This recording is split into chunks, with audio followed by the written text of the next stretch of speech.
So, for those of you who don't know, the Silent Hill franchise was just revived from its musty, dusty crypt, with 4 games being announced, and the movie franchise is also being brought back. It's a very good time to be a Silent Hill fan, truly. However, because Silent Hill 2 is getting lots of attention because of the good old remake, Kotaku decided that now would be an excellent time to release an article about the game in general, just because of the remake coming out. So all the publishers and all that at Kotaku put all of their brain cells together, and they posted this shit. Yeah, pretty bad choice, huh? And we need to talk about this article because, first of all, the audacity of it is insane. And because the writer of this article also exposed that Kotaku is indeed the blast place that you want to go for video game stuff due to something they confirmed is actually true. And while that may make you think that me getting into this article is absolutely useless, it's not, because beyond that, the plot thickens. Watching the trailer for Konami's Silent Hill 2 remake, I'm reminded that not only do I hate protagonist James Sunderland and want him to die, but I would also encourage Resident Evil franchise's Ethan Winters to stick his blonde head in the oven as soon as possible, like Sylvia Plath if she were an untalented man in a video game. Off to a wonderful start, very not unhinged in the slightest, truly. This animosity might catch you off guard. I admit I might have an evolutionary fear of ineffectual blonde men,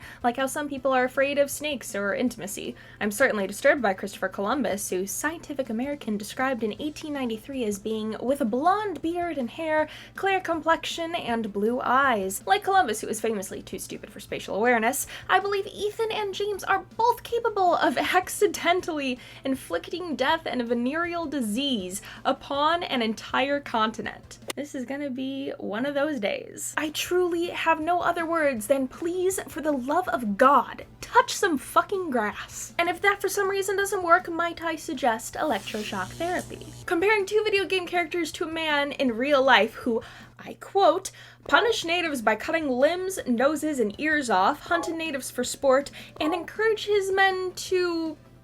children. Girl, be fucking for real. If you were talking about Irene Engel from Wolfenstein, you know, I'd get the comparison, because she's truly fucking evil. But Ethan Winters and James Sunderland? Listen, I don't know what kind of delusion-filled mind you're working with there, but I would highly encourage you to take your fucking meds. They then compare both James and Ethan to one another on a very surface-level basis, albeit sometimes relatable. And while I definitely understand criticism for Ethan, because if we're being honest, truly all he does is lose hand, lose some fingies, and scream. Ah, shit!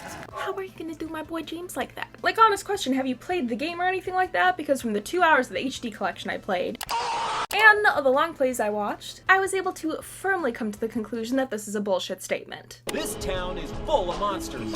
How can you sit there and eat pizza? You cannot deny the sheer intricacies of James with dialogue like that. The astery doesn't end there, though, as they decide to spiral further into it. Because apparently the Columbus comparison just wasn't enough, and we haven't fumbled these characters' descriptions badly enough yet to be a Kotaku article. It seems clear to me that James and Ethan are 2 sides of the same useless coin. Everything that happens to them is kindled by their more interesting, sick, missing wives, and yet they get to be the protagonist? They get to navigate the marsh and the mist, waving their guns like lollipops, shouting, "What was that?" at every bump in the night. Ma'am, I'm gonna be real with you for a second. The reason we're not getting a game on Mary anytime soon is because all it would be is sitting in a hospital waiting for the inevitable embrace of death. And we got to play as Mia in Biohazard for a bit, and I can't lie, I'd love to play more as her with that considered in future games, but that doesn't make Ethan a useless protagonist. And we're not gonna touch on good old sweet baby James any further right now, and all you need to know is that without him, there would be no game, because anything else I say would be an absolute spoiler. And I'm not gonna do that to y'all until a little bit later.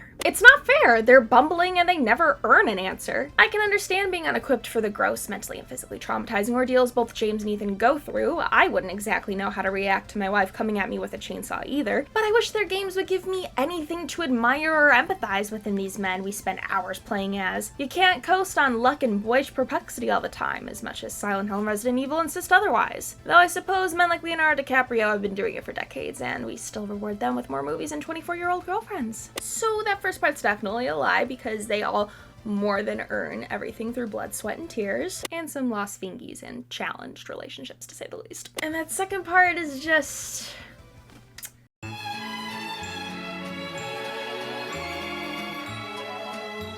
Silent Hill 2 without being perplexed about why you're there given your deceased wife sending you a letter about meeting her there and what's really going on would absolutely diminish the impact of the game. Specifically, the big twist in the game that is supposed to be the big holy shit moment. If the player knows why they're there, that takes away literally everything from the game, making it basically pointless. As far as Biohazard and Village go, in Biohazard, Ethan is basically just a guy. He is a guy looking for his girl and just gets jumped by that girl with a chainsaw, a big man and his entire family, and then by werewolves, a big tall woman and her kids, plus some other dudes in the next game. I'd be a little perplexed too if I was in that situation. I don't think any normal person knows how to handle a gigantic woman. You are just a dude. He's not Chris Redfield or anything. He is a guy I would probably find at Trader Joe's getting hummus or some shit. In Village, you're more experienced, but you still get thrown into shit out of nowhere, so there's that element of surprise. Basically, I don't expect two normal dudes to have experience in fighting monsters for funsies. I expect the normal human reaction of good old confusion, or a certain James motion with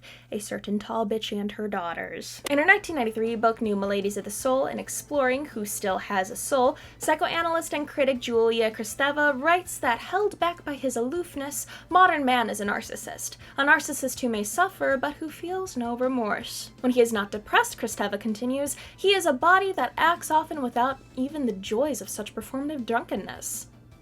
Same. But Bland, James, and Ethan, blonde, handsome, and regrettably uninteresting, are prime examples of what happens when men aren't encouraged to nourish their souls. They fumble in the dark with empty heads and they survive horror, but with blinders on. Women never get to shy away from gore. Controversial opinion, but I get the whole Ethan is uninteresting claim. This man is basically a shell for you to hop into, and so you could experience things from his point of view.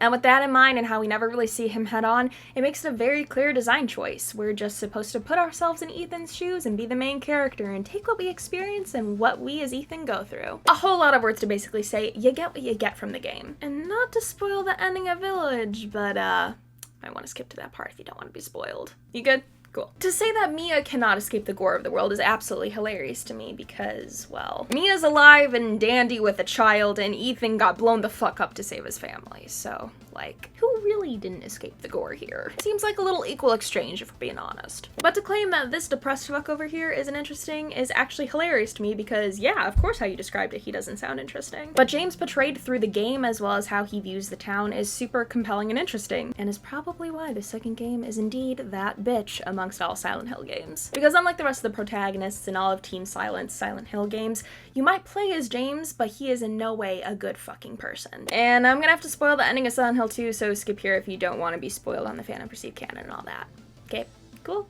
Alright, let's go. The reason that the game is so interesting and loved and what makes James interesting is that you learn that when you watch the tape at the hotel that James, the equivalent of every I love my wife guy combined, actually smothered Mary to death, and the entire experience has basically been a reflection of James's guilt towards killing his wife. Hence him being an I love my wife guy. That's why Maria looks like Mary and gets killed in front of James constantly. It's a constant reminder of his wife being dead. That's why Pyramid Head is a manifestation of James's guilt and sexual frustration, plus also how he kills Maria is a reminder of what happened to Mary, as well as to summarize his own personal torment. That's why the ultimately hideous nurses are hot. It reflects his terminal horniness that you quoted and the fear that he has around his wife's illness. Silent Hill reflects on a person's inner demons and gives them hell for it, basically, and that's not a new revelation by any means. I am not tapping into untouched territory here. This is widely discussed stuff. And while the women in the game do not escape the horrors of the world, neither does James, because in the fandom accepted canon, he fucking kills himself.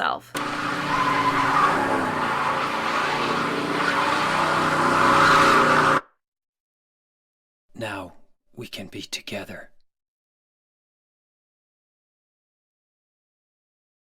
So no, James isn't actually an uninteresting character, and that man certainly did not escape the gore and the horror of Silent Hill. Also, spare me the hippie jargon, there is absolutely no soul nourishing that would help these poor men. James is still a bad guy, and Ethan? Well, he's a guy. which oddly enough summarizes the only reason you don't like them. But anyways, I know I'm spiteful, but I think James and Ethan deserve what they get. Well, at least you're honest. Except not really, because now we have to talk about how the author of this article actually exposed Kotaku for being what we all thought they've been for a while, a clickbait and rage bait driven hell site. In a comment thread where a person actually called out the article for being about driving interaction, the author Ashley Bardhan admitted that this article was a shitpost and how they could always use more money to deal with disgruntled gamers. Yeah, so this failed abortion of an article is actually supposed to be a joke. A not so good one considering it sounds like every other insane take from Kotaku in 2016, and Kotaku is actually framing it as just discussing that these two characters are boring to promote it. And that this botched article was actually just done for money, according to the author themselves. Except it's not really that either, because they not even 4 minutes after writing this got into it with another person who commented to defend their mostly a shitpost opinion on how they don't think James is interesting and how he doesn't give you anything to care about. Which you're entitled to your shitty opinion, but girl, what is it? Is this an actual shitpost that was made to get attention and money so you could pay rent this month? Or is this your actual serious opinion? Because you have two different answers here for this. This whole situation is giving vibes that you basically wrote this as a serious article and are now trying to pass it off as a funny haha because you didn't get the reaction that you actually wanted. And rightfully so. We do not take James Sunderland slander in this house. But regardless, the author of this article, either in an honest attempt or an attempt to save face and try to make sure that their reputation isn't completely scorned, they just gave proof as to why people should not trust Kotaku, because the rest of the articles that you may find from that website could be exactly like that one. A desperate attempt to get a little extra money for rent that month, so it's a clickbait article for funsies and at the expense of their own and the website's reputation. Because knowing that one person was able to put up a totally not serious article in order to make a funny little haha on this website and play it off as completely serious and get promoted as serious, well, what's stopping me from believing that there aren't more like this on Kotaku's website? But yeah, that's gonna do it for this little talk on how a Kotaku writer basically outed Kotaku for being a clickbait ragebait website. Or that they're so embarrassed of the reception their article's getting that they're willing to throw the website it's published under the bus so they could save face. Regardless of which it actually is, this article actually came out very shortly after the Silent Hill 2 remake was announced, which only further leads me to believe that this is basically proof that Kotaku is an absolutely not good place for video game opinions. Thank you guys so much for sitting through this literal medieval torture with me. I hope you have as many brain cells as you came in here with, because I certainly do not. And until the next video, I am going to shove my pretty little head into a oven to cope with this, as suggested by the article writer herself. Oh, see you guys later. Bye.